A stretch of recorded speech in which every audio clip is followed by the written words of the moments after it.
ರಕ್ಷಿತಾ ಅವರನ್ನ ನೀವು ಅಂತೂ ಹಿಂದೆ ಅಂತೂ ನೋಡಿರಲ್ಲ. ಬಿಗ್ ಬಾಸ್ ಮನೆಯಲ್ಲೇ ನೋಡಿರ್ತೀರ. ಅವರನ್ನ ಅವರ ಆಟದ ಶೈಲಿಯನ್ನ ನೀವು ಹೇಗೆ ವರ್ಣಿಸ್ತೀರಿ ಅಥವಾ ಹೇಳ್ತೀರಿ? ಅವರು ರಾ ಆಯಿತಾ ಅಂದರೆ ಏನು ಹಿಂಗೆ ಮಾತಾಡಬೇಕು, ಭಾರತೀಯವ್ರ ಹತ್ರ ಮಾತಾಡೋದ್ರಿಂದ ನಂಗೆ ಅಡ್ವಾಂಟೇಜ್ ಸಿಗುತ್ತೆ, ಅಥವಾ ಈ ಗುಂಪಲ್ಲಿ ಹೋಗಿ ಸೇರಿಕೊಂಡ್ರೆ ನಾನು ಟಿ ವಿನಲ್ಲಿ ಕಾಣಿಸ್ಕೋತೀನಿ, ಆ ಥರ ಏನೂ ಇಲ್ಲ.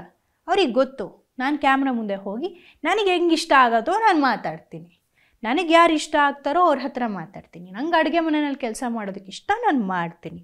ಸೊ ಅವರು ಇಲ್ಲಿ ಯಾರಿಗೂ ಡಿಪೆಂಡ್ ಆಗಿ ಯಾರನ್ನೂ ಮೆಚ್ಚಿಸ್ಬೇಕು ಅಂತ ಬಂದಿಲ್ಲ, ಇಲ್ಲೆಲ್ಲ ಇರೋರು ಆ್ಯಕ್ಟರ್ಸ್ ಇವ್ರ ಹತ್ರ ಹೆಂಗೆ ಮಾತಾಡಬೇಕು ಅಂತ ಬಂದಿಲ್ಲ. ಅವರಿಗೆ ಜನರ ಜೊತೆ ಹೇಗೆ ಕನೆಕ್ಟ್ ಆಗಬೇಕು ಅನ್ನೋ ಒಂದು ನಾಲೆಡ್ಜ್ ತುಂಬ ಚೆನ್ನಾಗಿದೆ. She is a smart player and ಅವರು ಲಾಜಿಕಲಿ ಕೆಲವೊಂದು ಪದಗಳು ಹೇಳೋದಕ್ಕೆ ಕಷ್ಟಪಡ್ತಾರೆ ಅನ್ನೋದು ಬಿಟ್ಟರೆ ಕೆಲವೊಂದು ಟು ದ ಪಾಯಿಂಟ್ ಅವರು ಮಾತಾಡ್ತಾರೆ.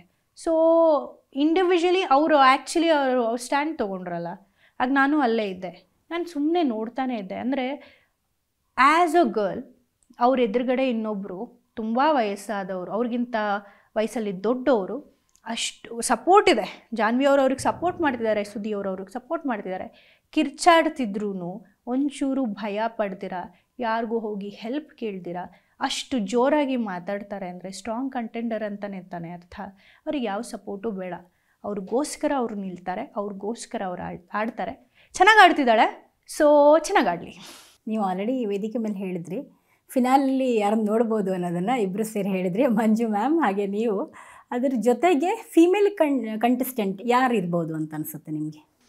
ವೈ ನಾಟ್ ರಕ್ಷಿತಾನೇ ಹೋಗಲಿ, ರಕ್ಷಿತಾ ಹೋಗಲಿ, ಅಶ್ವಿನಿ ಅವರು ಚೆನ್ನಾಗಿ ಆಡಿದ್ರೆ ಅಶ್ವಿನಿ ಹೋಗಲಿ, ರಾಶಿ ಹೋಗಲಿ, ಕಾವ್ಯ ಹೋಗಲಿ.